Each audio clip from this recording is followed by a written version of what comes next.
Welcome student in the new lecture of biotechnology principle and process। हम लोगों ने last lecture में discuss किया था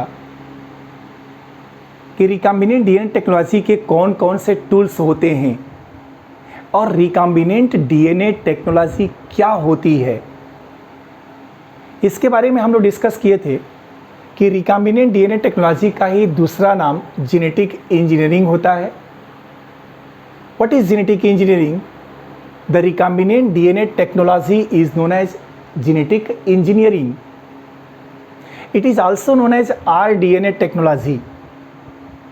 और इस rDNA टेक्नोलॉजी में क्या होता है? आंसर होता है कि एक फॉरेन जीन को जब हम एक वेक्टर डीएनए के साथ जोड़ते हैं, फॉरेन जीन का मतलब जीन ऑफ इंटरेस्ट, एक ऐसा जीन जिस जीन के प्रोडक्ट को हमें मार्केट के लिए सब बनाना है, कमर्शियल स्केल पर बनाना है।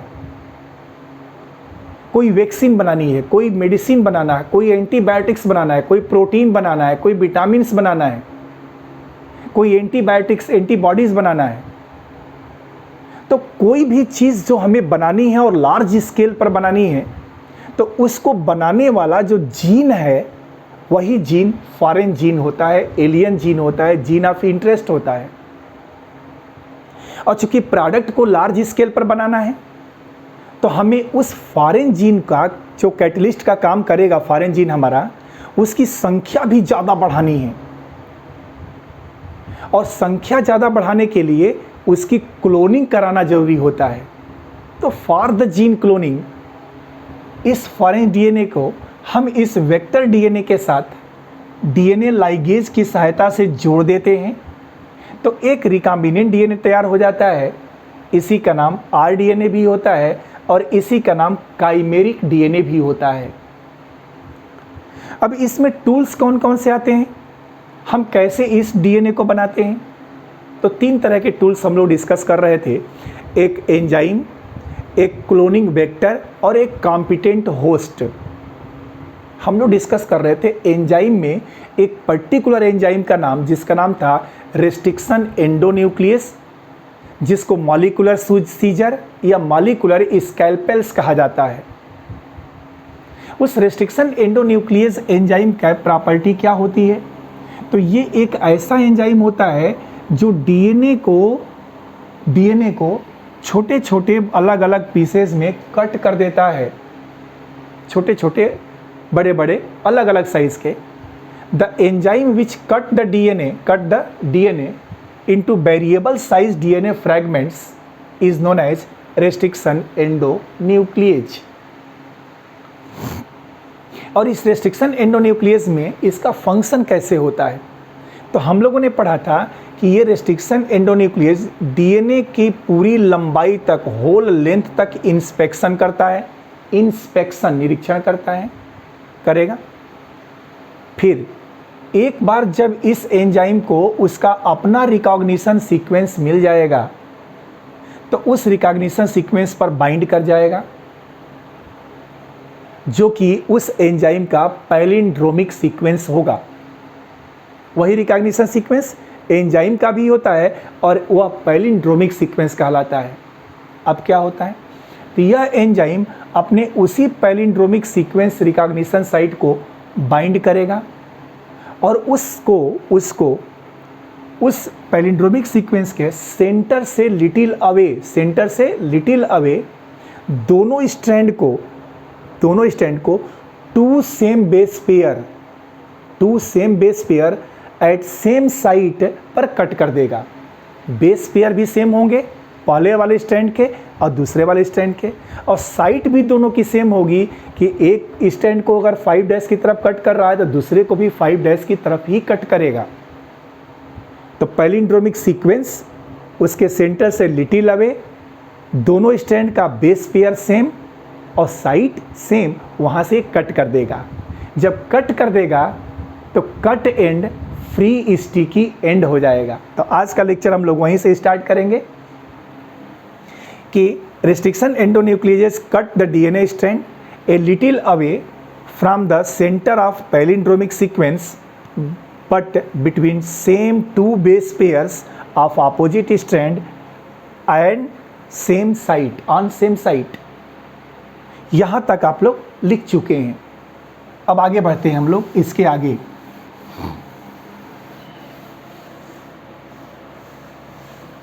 चलिए देखिए अब आप लोग इसके आगे नेक्स्ट स्टेप आता है, अगला step.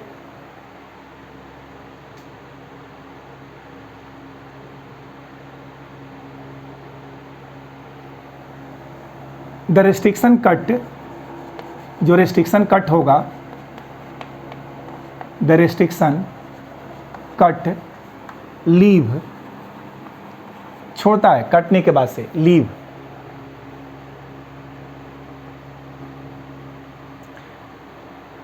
Single stranded portion at the end, single stranded portion at the end, अपने एंड पर। यही मैं आपको बताना चाह रहा था, single stranded at the end. This there are overhanging stretches, there are ARE overhanging, overhanging, hanging stretches, STRETCHES stretches, there are overhanging stretches called sticky end on each strand, called, क्या बोलेंगे, आंसर है sticky and, sticky and, ये याद रखिएगा। On each strand, on each strand, प्रत्येक strand पर। जैसे आप देखें एक डीएनए का स्ट्रैंड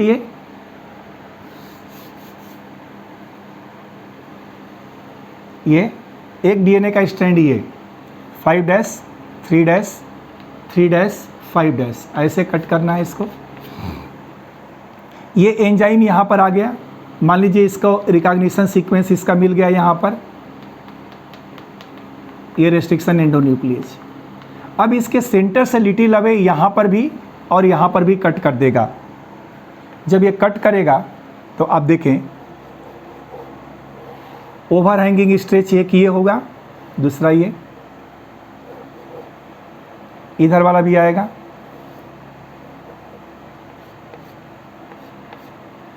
ये 5' 3' 3' 5', 1 2 3 4, 1 2 3 4। ये डबल स्ट्रैंड डीएनए था ना, इसको कट किया। जब कट किया तो ये कैसा हो गया, सिंगल स्ट्रैंड हो गया। ये कैसा हो गया, सिंगल स्ट्रैंड हो गया। तो सिंगल स्ट्रैंड का जो ओवरहैंगिंग स्ट्रेच है ये वाला, और ये जो एंड है इसी का नाम स्टिकी एंड होगा। क्या नाम होगा, स्टिकी एंड। तो यह एंजाइम किसी भी डबल स्ट्रैंडेड डीएनए को, दोनों स्ट्रैंड को कुछ ऐसे पॉइंट से कट करता है कि दोनों स्ट्रैंड फ्री एंड को बनाते हैं, और जो ओवरहैंगिंग स्ट्रेच होता है, इसी ओवरहैंगिंग स्ट्रेच को हम लोग क्या बोलते हैं, स्टिकी एंड बोलते हैं। क्योंकि डबल से कैसा बना दिया, सिंगल। अब इसके अंदर कॉम्प्लीमेंट्रिटी आ जाएगी। हम किसी भी, ये भी यहाँ भी किसी डीएनए को जोड़ सकते हैं, यहाँ भी किसी डीएनए को जोड़ सकते हैं। आगे हम बताएंगे आपको, इसकी प्रॉपर्टी में आएगा कैसे जोड़ सकते हैं, तो देखेंगे हम लोग। ये याद रखिएगा कि इस एंजाइम के द्वारा DNA single strand overhanging sticky and में कन्वर्ट हो जाता है।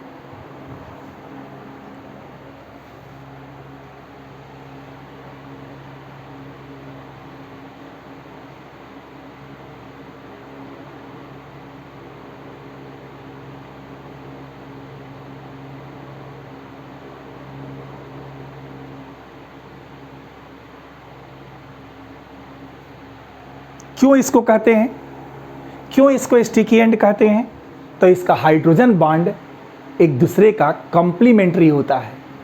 ये वाला हाइड्रोजन बॉन्ड है ना, ये तो फास्फोडाइस्टर, ये हाइड्रोजन बॉन्ड, ये एक दूसरे का कॉम्प्लीमेंट्री है। तो एक लाइन लिख लीजिए, फिर आपको दिखाते हैं कि कैसे स्टिकी एंड होगा। तो अगला लिखेंगे, this is so named because this is so named because this is so named because they form hydrogen bond because they form, ये याद रखिएगा क्या, hydrogen bond, they form hydrogen bond with their complementary cut counterpart, with their complementary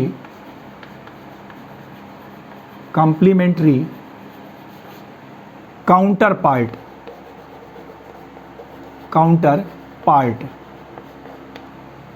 ये अपने दूसरे strand का complementary बन जाएगा, हाइड्रोजन बॉन्ड को बना लेगा।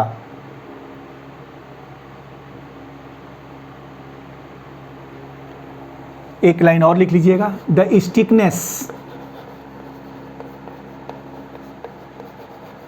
स्टिकनेस जो चिपचिपापन आएगा, स्टिकनेस आएगा, of the end also facilitate, of the end बहुत इंपॉर्टेंट लाइन ये भी है, and also facilitate facilitates the action of DNA ligase, the action of, इससे फ़ायदा होता है कि हम DNA लाइगेज की सहायता से इसको जोड़ सकते हैं। ये दोनों को जोड़ने के लिए स्टिकी एंड रहेगा तो आसानी से कॉम्प्लीमेंट्री बॉन्ड बनाएगा, और जहाँ थोड़ा सा गैप आएगा उस गैप पर DNA लाइगेज इसको क्या करेगा, सील कर देगा। तो इससे बहुत फ़ायदा मिल जाता है जेनेटिक इंजीनियरिंग में कि हम जो चाहते हैं वो चीज़ यहाँ पर बना सकते हैं। बट हाउ, कैसे बनता होगा एक रिकॉम्बिनेंट डीएनए, आपको अब यहाँ पर मैं समझाऊंगा।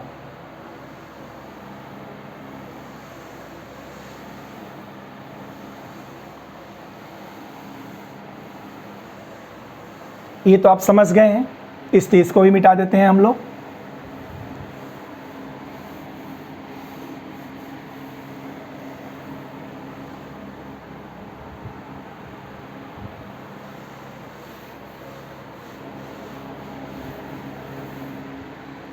आइए स्टूडेंट्स देखते हैं।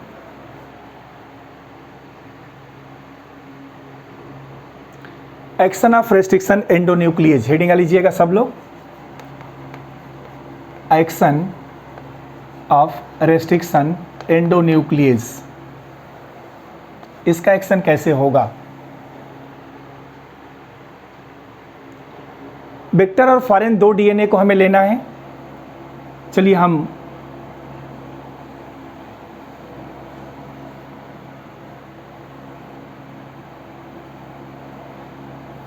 वेक्टर डीएनए और फॉरेन डीएनए दोनों को मैं ले लेता हूं। थोड़ा सा इसको ओपन करना पड़ेगा हमें।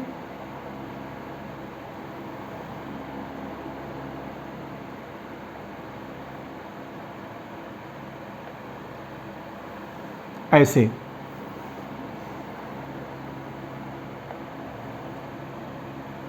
एक और ले लेता हूं इधर से। अब देखें,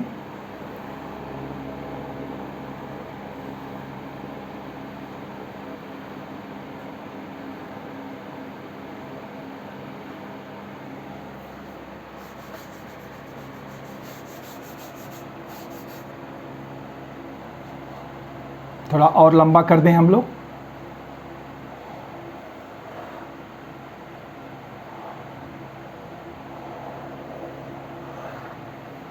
ठीक है, और सीक्वेंस वही लिखना है जो सीक्वेंस पैलिंड्रोमिक दोनों साइड में होगा। तो क्या क्या लिखना है, GAATTC इधर, इधर लिखेंगे हम लोग CTTAAZ, ऐसे जोड़ दीजिए। ये एक सीक्वेंस हो गया। अब दूसरे वाले को देखें आप, यहाँ भी वही लिखना है हमको, GAATTC और CTTAAZ जोड़ दीजिए। देखिए दो अलग अलग, डीएनए है ये एक वेक्टर डीएनए है और ये एक फॉरेन डीएनए है। आपको ऐसे लिखना है तो लिख दीजिए आप लोग, इधर लिखेंगे फॉरेन डीएनए ये वाला, और ये है वेक्टर डीएनए। ये कौन सा डीएनए है? तो आंसर है वेक्टर डीएनए।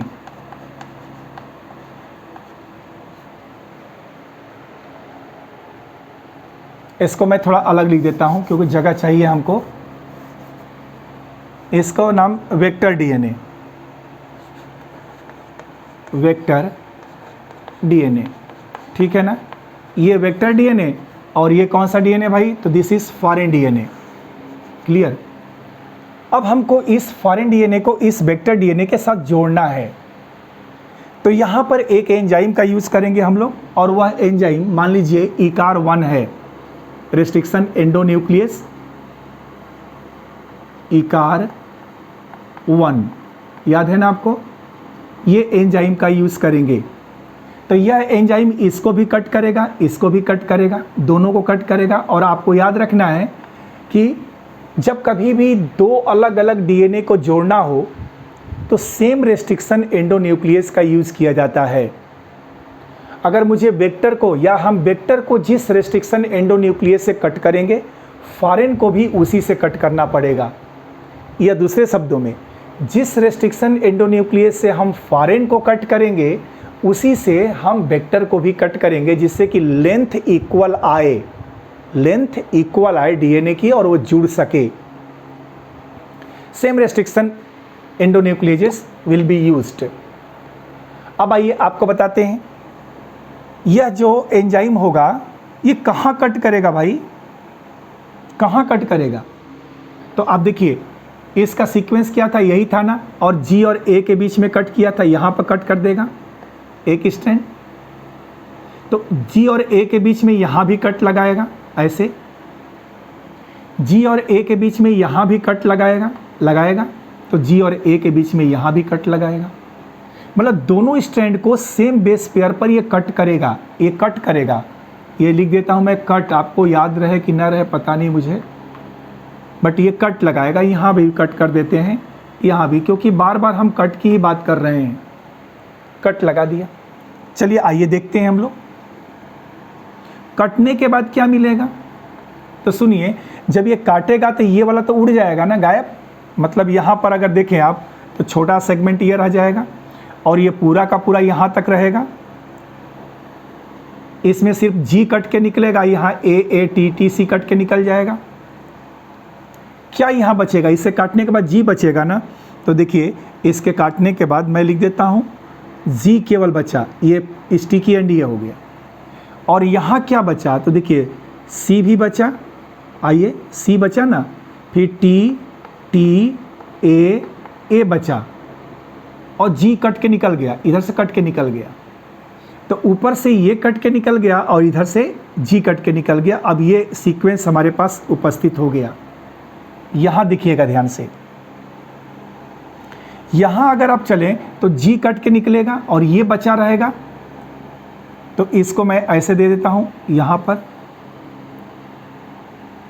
और यहाँ पर ये पूरा कट जाएगा तो सिर्फ यही बचेगा। क्या है? यहाँ पर जी बचेगा, ठीक है। ऊपर सी से जोड़ेंगे हम लोग, ऐसे सी से जोड़ दिया। अब यहाँ पर क्या हुआ? तो देखिए ए टी टी सी ऐसे आया, ए टी टी सी, और यहाँ पर तो सब खत्म हो चुका ना। अब ये वाला यहाँ से जी कट के निकल गया है, यहाँ से ये सब का सब कट के निकल गया है। बाकी डीएनए को फिर मिला दीजिए, ये वेक्टर का पार्ट हो गया।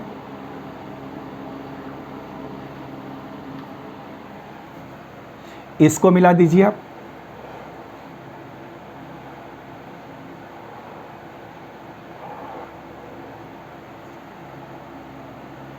ये स्टिकी एंड, ये स्टिकी एंड। अब दोनों को केवल ध्यान से आपको देखना है, इन दोनों को अगर लेकर के आप आइए, इन दोनों को लेकर के आइए तो जुड़ नहीं जाएगा। ये भी स्टिकी एंड हो चुका है, ये अब T है तो T A के साथ कॉम्प्लीमेंट्री हाइड्रोजन बॉन्ड बना लेगा, ये वाला T इसके साथ बना लेगा, A इसके साथ बना लेगा, ये इसके साथ बना लेगा। तो क्यों ये स्टिकी एंड कहे गए? क्योंकि जब दोनों को जोड़ा गया तो दोनों के फ्री एंड जो ओवर हैंगिंग स्ट्रेच हैं ये एक दूसरे के साथ हाइड्रोजन बॉन्ड बना करके जुड़ जाएंगे। तो आइए देखिए अब क्या होता है।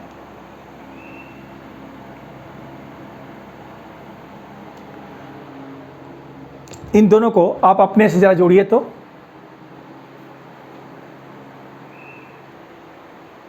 हाँ जी, तो दोनों इस डीएनए को, वेक्टर डीएनए को और इस फॉरेन डीएनए को आपको जोड़ना है। तो ये इजीली जुड़ जाएगा क्योंकि ये ओवर हैंगिंग स्ट्रेच है और ये सिंगल स्टैंड है, ये भी सिंगल स्टैंड है, स्टिकी एंड है, इसलिए दोनों को ले आएंगे और दोनों को हम जोड़ देंगे। चलिए ठीक है, देखते हैं आगे क्या होता है इसके। इन दोनों को हमें जोड़ना है, ठीक है ना। अब जोड़ने के लिए अब कुछ नहीं करना है, आपको सीधे सीधे दोनों को इक्वली लेके चल देना है ऐसे।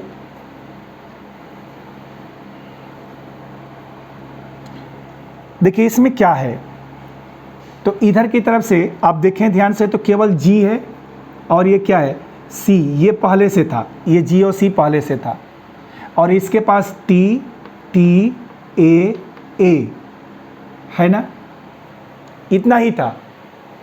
अब इसको मैं हटा दिया।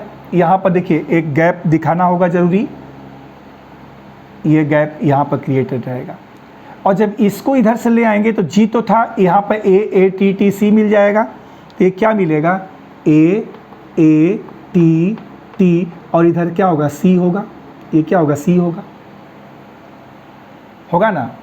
और इसके साथ साथ आप देखिए ध्यान से, यहाँ पर अगर C है, यहाँ पर C है तो ये स्ट्रैंड तो ऑलरेडी चल रहा है ना।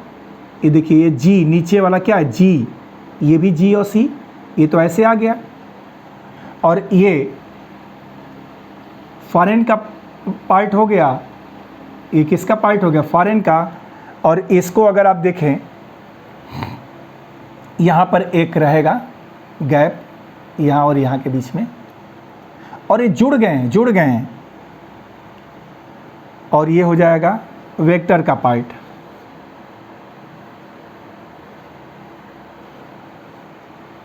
ये वेक्टर का पार्ट ये हुआ। तो अगर आप ध्यान से देखें इस स्ट्रक्चर को तो ये वेक्टर और ये फॉरेन दोनों आपस में जुड़ गया। तो जब ये फॉरेन और ये वेक्टर दोनों आपस में जुड़ गए तो ये कौन सा डीएनए बना? तो ये डीएनए बना रिकॉम्बिनेंट डीएनए या आरडीएनए। इसी का नाम क्या है आरडीएनए। और इसके बाद से जो यहाँ पर ये गैप हमें दिखाई दे रहा है, this gap is sealed by, gap is, इसको सील्ड कर देंगे, सील्ड बाई डीएनए लाइगेज। ये डीएनए लाइगेज एंजाइम के द्वारा इसके गैप को हम सील कर देंगे। तो इस बात का हमें हमेशा ध्यान रखना होता है कि फॉरेन डीएनए को वेक्टर डीएनए के साथ ईजिली हम कैसे जोड़ सकते हैं। तो आंसर है कि हम एक वेक्टर डीएनए ले लेते हैं, फिर एक फॉरेन डीएनए ले लेते हैं, और वेक्टर डीएनए और फॉरेन डीएनए दोनों का जो रिकॉग्निशन साइट है वो सेम होना ज़रूरी है, क्योंकि जब दोनों में पैलिंड्रोमिक सीक्वेंस होगा तभी ये एंजाइम कट करेगा, ठीक है ना। तो इस वेक्टर में भी वही सीक्वेंस हो, फॉरेन में भी वही सीक्वेंस हो, जो सीक्वेंस रेस्ट्रिक्शन एंडोन्यूक्लियस का है। तो जब ये रेस्ट्रिक्शन एंडोन्यूक्लियस का यूज़ करेंगे तो यूज़ करने के लिए एक शर्त है कि जिस रेस्ट्रिक्शन एंडोन्यूक्लियस से आप वेक्टर डीएनए को कट करेंगे उसी से आपको फॉरेन को भी कट करना पड़ेगा to maintain the constant length. इकार-1 एक एंजाइम है रेस्ट्रिक्शन एंडोन्यूक्लियस, इसी से हम वेक्टर डीएनए को भी कट किए, इसी से ही हम फॉरेन डीएनए को भी कट किए। जब वेक्टर को कट किए तो ये वेक्टर को G और A के बीच में ऊपर के स्टैंड पर, G और A के बीच में नीचे के स्टैंड पर कट कर दिया। यहाँ भी वही G एंड A ऊपर नीचे अपोजिट स्टैंड पर कट किया। कट करने के बाद से ये double stranded structure single strand, देखिए एक ये single stranded over hanging stretch में कन्वर्ट हो गया। Single stranded over hanging stretch में कन्वर्ट हुआ, जिसका नाम था स्टिकी एंड। क्यों स्टिकी एंड है? क्योंकि यह स्ट्रैंड और यह स्ट्रैंड, दोनों स्ट्रैंड आपस में हाइड्रोजन बॉन्ड के द्वारा जुड़ सकते हैं। ठीक है ना? They form hydrogen bond, both strand have ability to form hydrogen bond with their opposite DNA. फिर इन दोनों के पास में हम ले आएंगे तो वेक्टर और ये फॉरेन दोनों आपस में जुड़ जाएगा और क्या बन जाएगा? Recombinant DNA. और फिर इस रिकॉम्बिनेंट डीएनए में फॉरेन और वेक्टर के बीच में जो गैप हमें दिखाई देगा, this gap is sealed by DNA ligase. अब ये पूरा का पूरा रिकॉम्बिनेंट हो गया and this is the action of restriction endonuclease. यही रेस्ट्रिक्शन एंडोन्यूक्लिएज का एक्शन होता है।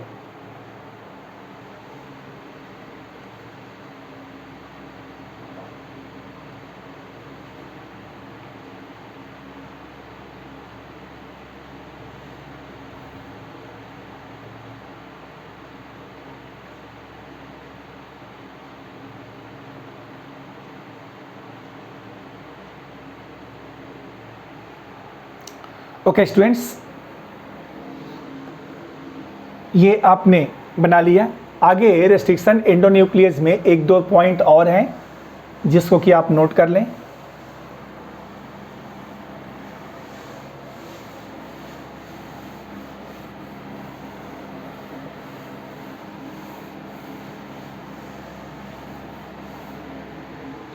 क्या पॉइंट्स हैं तो आप देखें।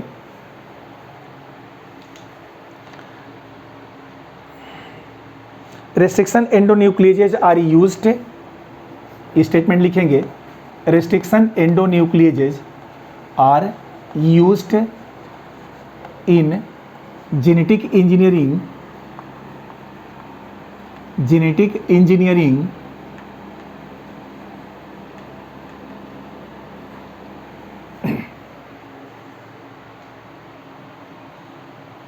to form recombinant DNA molecule, to form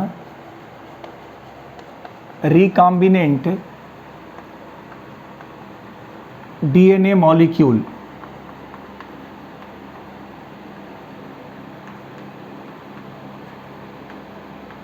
recombinant DNA molecules को बनाने के लिए ये एंजाइम की ज़रूरत पड़ती है।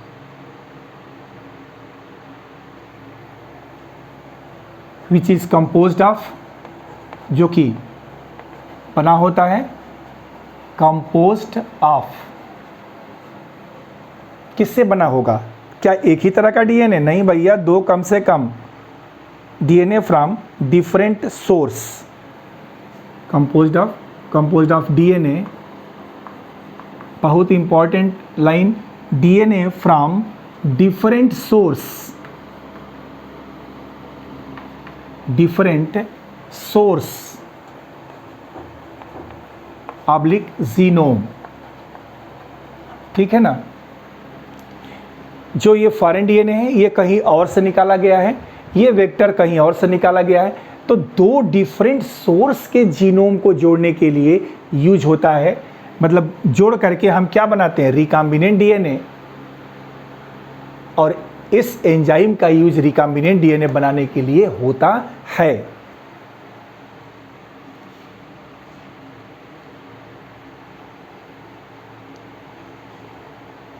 फिर आइए नेक्स्ट स्टेटमेंट लिखिएगा। when cut by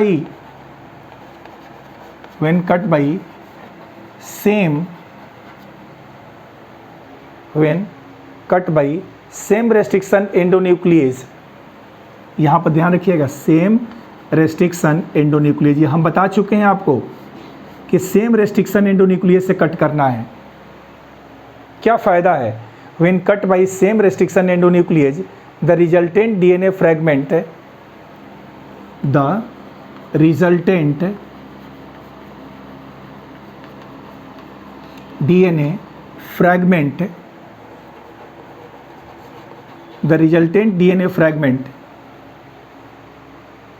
have the same kind of sticky end, have the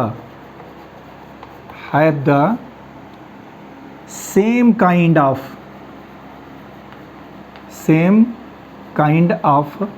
sticky end,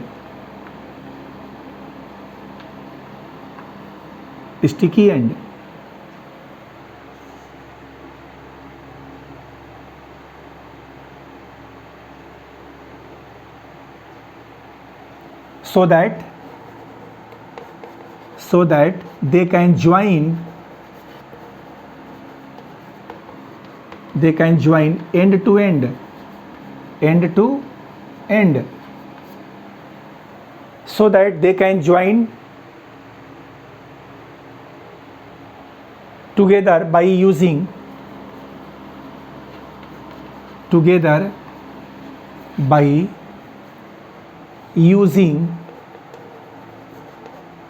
DNA ligase।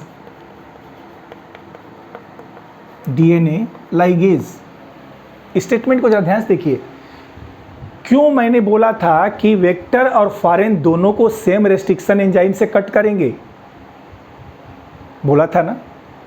Reason क्या है उसका? तो देखिए क्या कह रहा है कि when cut by same restriction endonuclease, जब सेम से कट करेंगे तो the resultant DNA fragment have same kind of sticky and, मतलब फॉरेन का भी वही स्टिकी एंड होगा और वेक्टर का भी सेम स्टिकी एंड होगा, same sticky end, so that they can join end to end together by using DNA ligase. जब सेम स्टिकी एंड होगा, क्यों सेम होगा? क्योंकि सेम रेस्ट्रिक्शन से आपने कट किया है, तो सेम स्टिकी एंड होगा तो आसानी से इसको जोड़ा जा सकता है। And this is the concept of recombinant DNA technology. कुछ टर्म्स हैं, डीएनए फ्रॉम डिफरेंट सोर्स, इन शब्दों को क्वेश्चन में आता है, इसीलिए मैं स्पेसिफाई करके चल रहा हूं। कैसा एंड बनाएगा? सेम स्टिकी एंड बनाएगा, same kind of sticky and.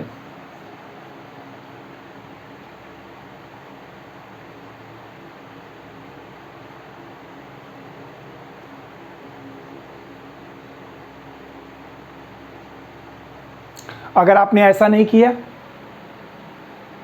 तो रिकॉम्बिनेंट डीएनए मॉलिक्यूल नहीं बनेगा। क्या चीज कह रहा है? Unless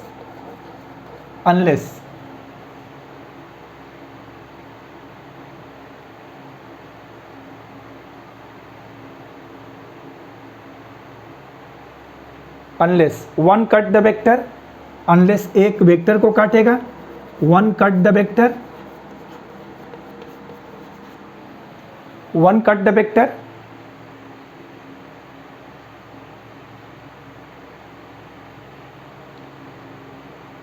the source DNA with the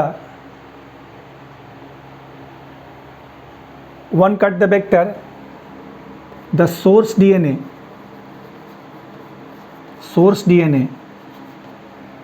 with same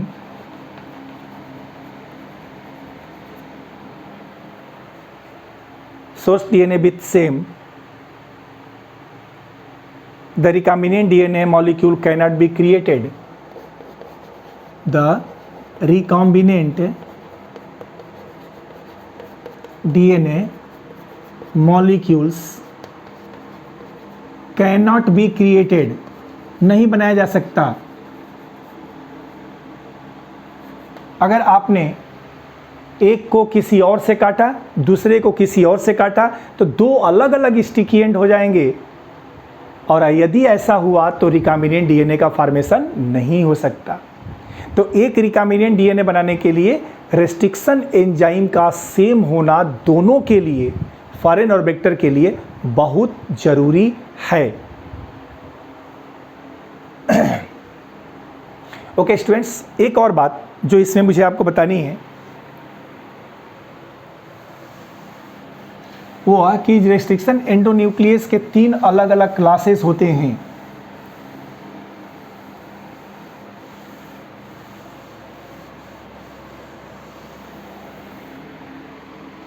वो ये होता है, रेस्ट्रिक्शन एंडोन्यूक्लियस के 3 डिफरेंट क्लासेस होते हैं, 3 डिफरेंट क्लासेस। तो 3 कौन कौन सा भाई? तो एक होता है रेस्ट्रिक्शन एंडोन्यूक्लियस 1, एक होता है रेस्ट्रिक्शन एंडोन्यूक्लियस 2 और एक होता है रेस्ट्रिक्शन एंडोन्यूक्लियस 3। 3 है, 3 अलग अलग ग्रुप के होते हैं, 3 डिफरेंट क्लासेज इसके होते हैं, 1, 2 एंड 3 का।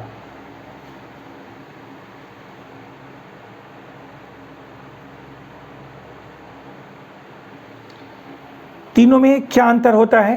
तो इसमें आपको लिखना होगा they require both ATP plus Mg2 plus.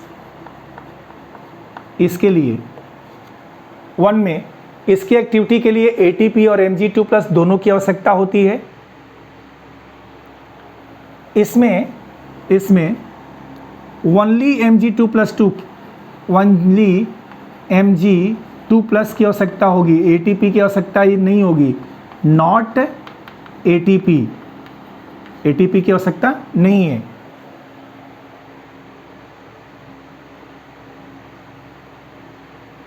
और तीसरे के लिए भी वही चीज़ है कि इसके लिए भी ATP प्लस Mg2 प्लस की आवश्यकता पड़ेगी इसके लिए।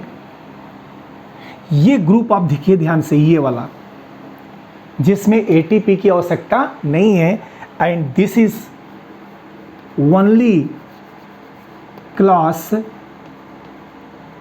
Used in genetic engineering. तीनों में से पूछा गया कि कौन सा रेस्ट्रिक्शन एंडोन्यूक्लियस जेनेटिक इंजीनियरिंग में यूज होता है, तो आपके सामने आंसर है कि ओनली रेस्ट्रिक्शन एंडोन्यूक्लियस 2 का जो ग्रुप होगा यही जेनेटिक इंजीनियरिंग में यूज होगा। 1 और 2, 3 में से 1 एंड 3 यूज नहीं होता है। ओनली क्लास लिखा मैंने, तो कभी भी आंसर देते समय सतर्क रहना कि रेस्ट्रिक्शन एंडोन्यूक्लियस 2 को ही आंसर में देना है, 1 एंड 3 का आंसर नहीं देना है।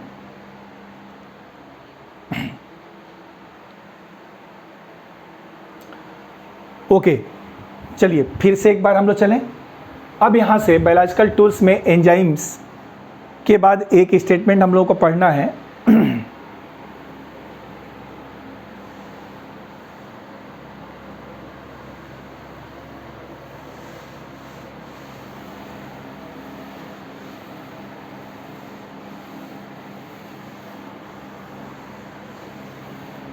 और वो पढ़ना है हम लोगों को एगारोस जेल, हेडिंग आ लीजिए सभी लोग, एगारोस जेल इलेक्ट्रोफोरेसिस। इलेक्ट्रोफोरेसिस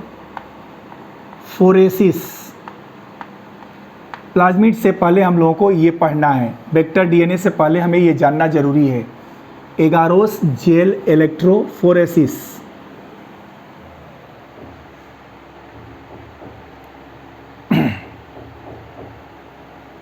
किसके लिए? तो आंसर होता है for isolation of desired DNA fragment. ठीक है, for isolation of desired DNA fragments. आइए मैं आपको समझाने की कोशिश करूं। एक कोई सोर्स डीएनए है जिसमें से हमको फॉरेन निकालना है। ये सोर्स का डीएनए हो गया जिसको हम लोग अभी पढ़े थे। ये सोर्स का डीएनए है और इसी सोर्स के डीएनए में एक कोई जगह ऐसी है, ऐसा जहां पर कि एक फॉरेन डीएनए है। यह है टारगेट डीएनए, टारगेट जीन, या इसी का नाम है फॉरेन जीन। और हमको इस सोर्स डीएनए से इस डिजायरेबल सभी डीएनए की हमें ज़रूरत नहीं है, हमको ज़रूरत सिर्फ इस छोटे से सेगमेंट की है जिसको हम फॉरेन डीएनए बोल रहे हैं, और इसको लेकर के वेक्टर से जोड़ के हम रिकॉम्बिनेंट बना सकें। हमको ज़रूरत सिर्फ इसी की है, सबकी ज़रूरत नहीं है। तो हम इस डीएनए से इस छोटे से जीन को कैसे निकालेंगे? तो आइए देखिए, इसके ऊपर एक एंजाइम का एक्शन होगा, ये आप जानते हैं, and the enzyme will be restriction endonuclease, ये एंजाइम एक्ट करेगा। इसकी प्रॉपर्टी हम लोगों ने पढ़ा कि ये पूरा इंस्पेक्शन करते हुए आएगा और जहाँ जहाँ इसको अपना रिकॉग्निशन सीक्वेंस मिलेगा वहाँ वहाँ पर इस डीएनए को कट कर देगा। और जब ये रेस्ट्रिक्शन कट आएगा, क्या होगा? रेस्ट्रिक्शन कट, तो इसमें वेरिएबल साइज के कुछ बड़े कुछ छोटे अलग अलग ये वेरिएबल साइज्ड डीएनए फ्रैगमेंट आएगा, बनेगा। ये आपको पता है कि किसी भी सोर्स डीएनए से अगर हमें टारगेट डीएनए को निकालना है तो इस डीएनए को छोटे छोटे पीसेस में कट करेंगे तब तो ये निकलेगा हमारा। लेकिन इस एंजाइम की विशेषता है कि ये पूरी लेंथ में, होल लेंथ में मूवमेंट करके ये पूरे डीएनए को छोटे बड़े अलग अलग साइज के फ्रेगमेंट में काट देगा। This enzyme moves along the whole length of this DNA and cut the DNA into variable size DNA fragment, और इसी में से कोई एक फ्रैगमेंट है जिसकी हमें ज़रूरत है। मान लीजिए ये फ्रैगमेंट है। Now this is the mixture. ये क्या हो गया? मिक्सचर। इसमें हमारा डिजायरेबल वाला ये है। तो प्रश्न है कि जब ये एंजाइम इसको काट दिया होगा तो पूरा एक सोल्यूशन बन गया ना, मिक्सचर बन गया, छोटे बड़े अलग अलग साइज के डीएनए फ्रैगमेंट्स का, छोटा बड़ा बड़ा बड़ा छोटा। अब इस मिक्सचर में से हम अपने डिजायरेबल साइज के डीएनए फ्रैगमेंट को कैसे निकालें? ठीक है ना। तो रेस्ट्रिक्शन कट में जो वेरिएबल साइज का डीएनए फ्रैगमेंट होता है उसमें से डिजायरेबल साइज के डीएनए फ्रैगमेंट को आइसोलेट करने की जो टेक्निक होती है उसी का नाम है एगारोस जेल इलेक्ट्रोफोरेसिस। क्या होती है? Agarose gel electrophoresis. कि the process of the isolation of desired gene from a mixture is known as agarose gel electrophoresis. ये मैं अभी आपको समझा रहा हूँ, लिखा भी दूंगा।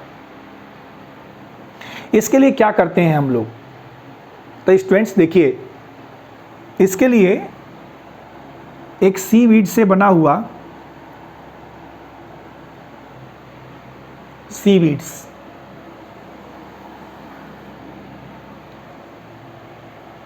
बना हुआ एक मैट्रिक्स यूज करते हैं हम लोग, मीडियम यूज करते हैं।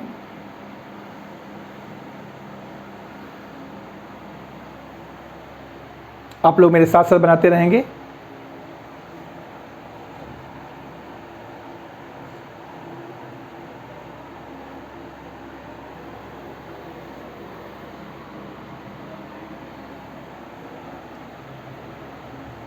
ये सीवीड से बना हुआ एक लीनियर पॉलीमर होता है एगारोस केमिकल, समुद्र में पाए जाने वाले सीवीड से निकाला जाता है, जिसके मॉलिक्यूल बीटा डी गैलेक्टोज के लीनियर पॉलीमर्स होते हैं। उसको नीडिंग करके ऐसे ब्रेड के समान लेआउट कर दिया जाता है, फैला दिया जाता है, और इसके ऊपर एक साइड में छोटे छोटे वेल्स बना दिए जाते हैं। क्या बना देते हैं? वेल्स। वेल मतलब कुआं एक,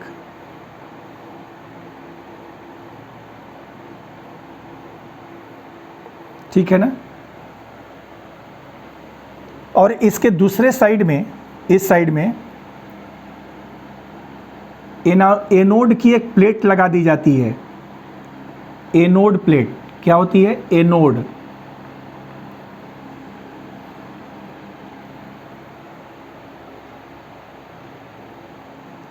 क्या क्या डायग्राम बनाते चलिए, लिखते चलिएगा।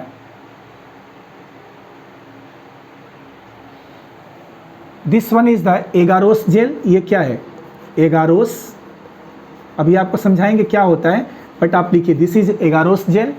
ये इधर एनोड प्लेट और ये इसकी वेल्स, WELLS, वेल्स, कुआं। वेल्स मतलब कुआं। अब हम ये जो डिजायरेबल साइज का DNA फ्रैगमेंट है ना, हम किसी एक को तो कैसे निकालें, तो पूरे फ्रैगमेंट को ऐसे लेंगे और थोड़ा थोड़ा वेल्स में डाल देंगे। तो चलिए इसमें मैं क्या करता हूँ, इसमें डाल देता हूँ, इसमें थोड़ा सा इसमें, ये वाला। तो ये क्या हमने डाल दिया, देखिए तीनों में डाला। वेरिएबल साइज्ड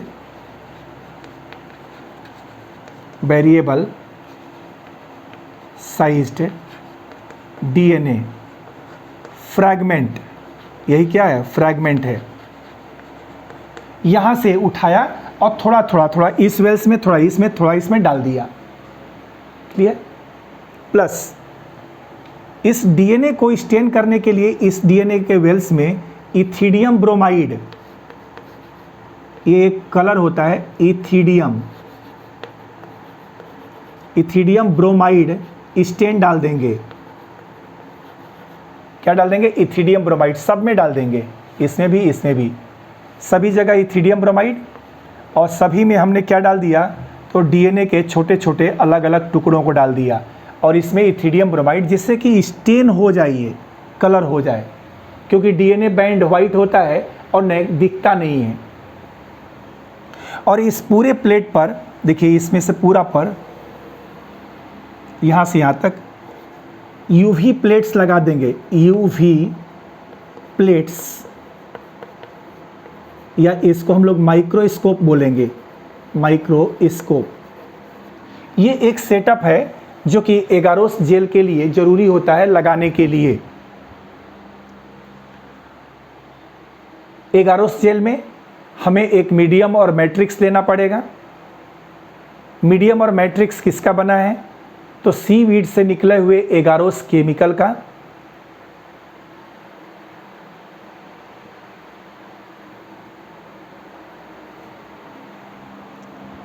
देखिए स्टूडेंट्स, इतना हुआ। अब इसमें आपको क्या याद रखना है कि जो DNA का ये फ्रैगमेंट्स है, DNA का फ्रैगमेंट्स है, यह फ्रैगमेंट निगेटिवली चार्ज्ड है। कैसा चार्ज का है? निगेटिव चार्ज का है। आपको भी पता होता है कि ये जो DNA होता है ये निगेटिवली चार्ज्ड होता है। DNA is negatively charged. और इधर क्या है, एनोड। तो इस वेल्स में रखा गया निगेटिवली चार्ज का DNA इस एगारोस जेल के सीविंग इफेक्ट के द्वारा, पहली बात तो ये निगेटिव, ये पॉजिटिव इलेक्ट्रिक फील्ड तैयार हो जाएगा। DNA का बैंड कैसा है, निगेटिव चार्ज। इधर आपने क्या डाला है, एनोड। तो प्लस और माइनस की वजह से यहां पर एक इलेक्ट्रिक फील्ड तैयार हो गया। और इसमें जो एगारोस का ये केमिकल है, ये एक सीव बना देगा, लीनियर सीव बनाएगा, जाली।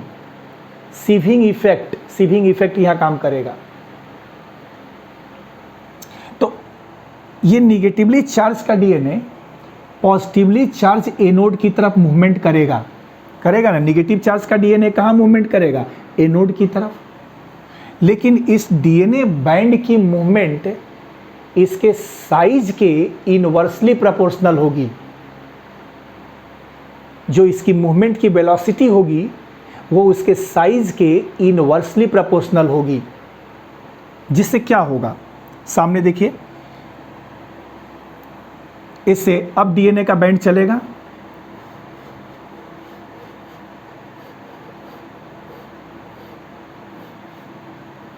थोड़ा डायग्राम पर ध्यान दीजिएगा।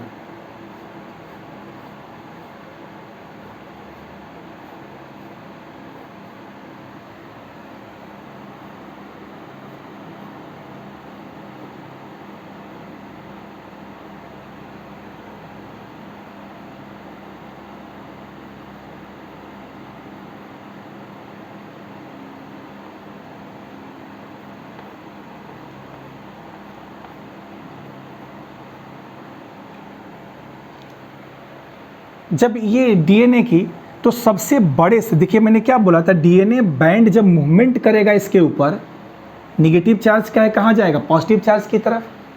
तो इस डीएनए बैंड का जो मूवमेंट होगा, वह मूवमेंट उस बैंड के साइज के इनवर्सली प्रोपोर्शनल होगा।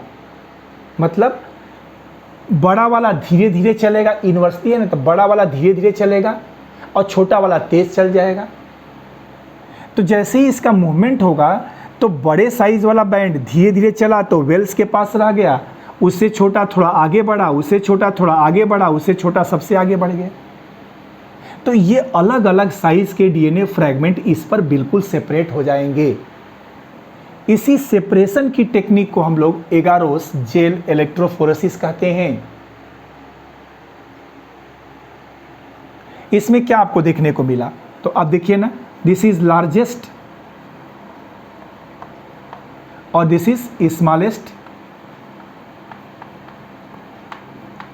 क्या था ये दोनों, they are DNA, largest and smallest DNA.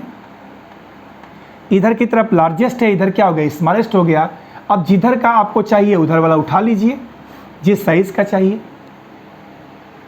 यहाँ पर याद रखना है कि ये जो डीएनए का बैंड इस एगारोस जेल पर मूवमेंट कर रहा है, वह डीएनए का बैंड हमें दिखाई नहीं देता, दिखाई नहीं देता। इसलिए डीएनए के बैंड को देखने के लिए हम डीएनए बैंड को स्टेन करते हैं इथिडियम ब्रोमाइड में। किस में देखते हैं, इथिडियम ब्रोमाइड में कलर कर देते हैं। अब इस कलर की वजह से ये दिखाई देगा, फिर भी नेकेड आई से दिखाई नहीं देता, तो हम इसके ऊपर अल्ट्रा माइक्रोस्कोप लगा देते हैं, अल्ट्रा वायलेट माइक्रोस्कोप। और जब हम अल्ट्रा वायलेट माइक्रोस्कोप के ऊपर से देखते हैं, तो डीएनए का ये बैंड ब्राइट ऑरेंज कलर के बैंड के रूप में दिखाई देता है, ब्राइट ऑरेंज कलर के बैंड के रूप में दिखाई देता है। और इसी को आपको याद रखना है कि जब भी इसको देखना होगा तो किससे देखेंगे, अल्ट्रा वायलेट प्लेट्स के द्वारा या माइक्रोस्कोप के द्वारा। और ये बैंड हमें दिखाई दे जाए, इसलिए बैंड को कलर करेंगे किसके द्वारा, इथिडियम ब्रोमाइड के द्वारा, डीएनए का बैंड। और जिस मीडियम में, जिस मैट्रिक्स में हम इसको सेपरेट करेंगे, वह मीडियम क्या कहलाएगा, एगारोस जेल। ये पूरा मीडियम कैसा हुआ, इलेक्ट्रिक मीडियम हुआ, क्योंकि डीएनए नेगेटिव चार्ज का और एनोड पॉजिटिव चार्ज का। और एगारोस जेल ने क्या किया, तो इसने एक मीडियम बनाया, और ये मीडियम एक लीनियर इफेक्ट क्रिएट किया, सीविंग इफेक्ट क्रिएट किया, जाली, जिससे कि डीएनए का बैंड पास करता चला जाए। तो सीविंग इफेक्ट किसने क्रिएट किया, एगारोस जेल ने किया।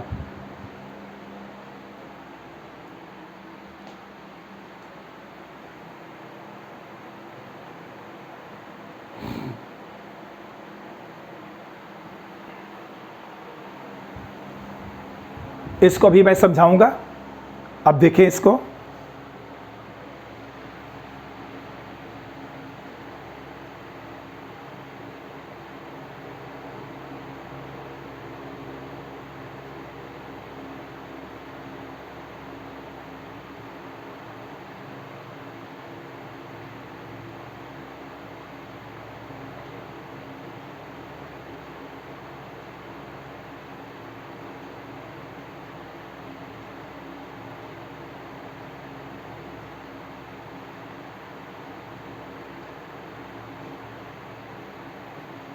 क्लियर, अब सुनिए क्या होता है।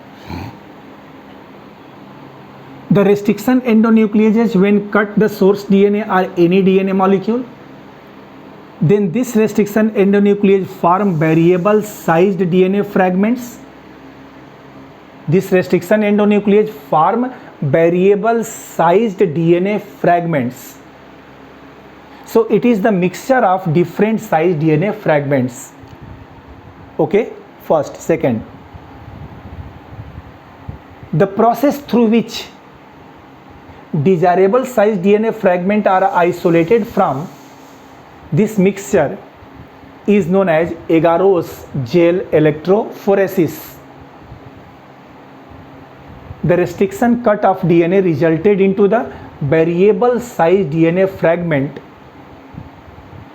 The technique which is used to isolate desirable size DNA fragment from this mixture is known as agarose gel electrophoresis. This technique is also used to separate DNA bands, RNA bands and protein molecules under the influence of an electric field. This technique is used to separate DNA, RNA and protein under the influence of electric field. Next, the agarose gel electrophoresis require a matrix or medium, and this matrix or medium is isolated from seaweeds known as agarose gel, which is a natural linear polymer. And this agarose gel natural linear polymer provides sieving effect for the separation of variable sized DNA fragments. Clear? We prepare a matrix of agarose gel on a platform and make some wells on one side in this agarose gel and put a anode plate to the opposite side of wells. We lay out a thick plate of agarose gel on a floor, make some wells on one side and place an anode plate to the opposite of the wells. Now see, we place these variable size DNA fragments resulted from the restriction cut into the wells.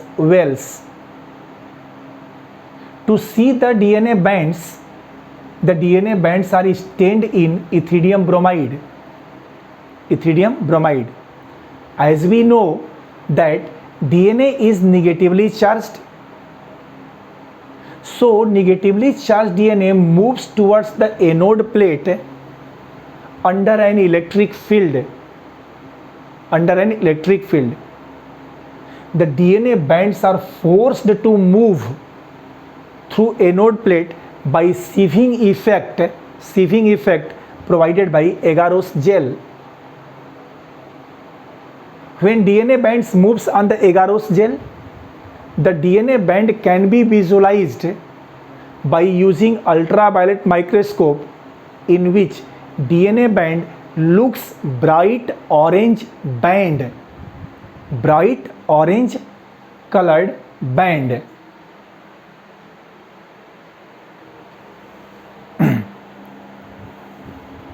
तो agarose jail technique क्या है?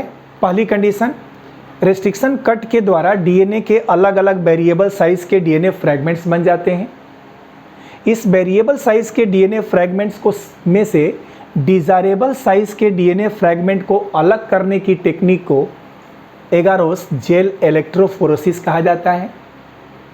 Agarose gel electrophoresis DNA, RNA और protein तीनों के separation की technique होती है under एक इलेक्ट्रिक फील्ड के। इस जेल इलेक्ट्रोफोरेसिस में एक मैट्रिक्स यूज किया जाता है मीडियम, और वह एगारोस होता है जो सीवीड से तैयार किया जाता है, और यह एक नेचुरल पॉलीमर होता है जो कि एगारोस जेल इलेक्ट्रोफोरेसिस के लिए एक सीविंग इफेक्ट क्रिएट करता है।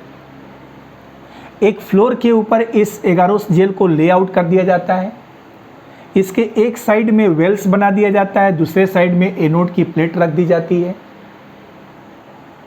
इस वेल्स में डीएनए के वेरिएबल साइज के फ्रैगमेंट को डाल दिया जाता है।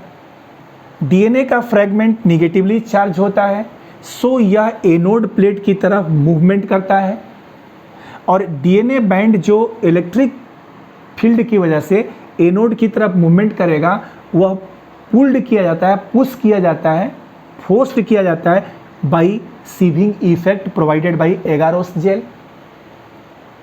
DNA का बैंड हमें दिखाई नहीं देता, so for visualize DNA band is stained in ethidium bromide and see under ultraviolet microscope bright orange color band appears on this gel, and this is the separation of DNA band known as agarose gel electrophoresis.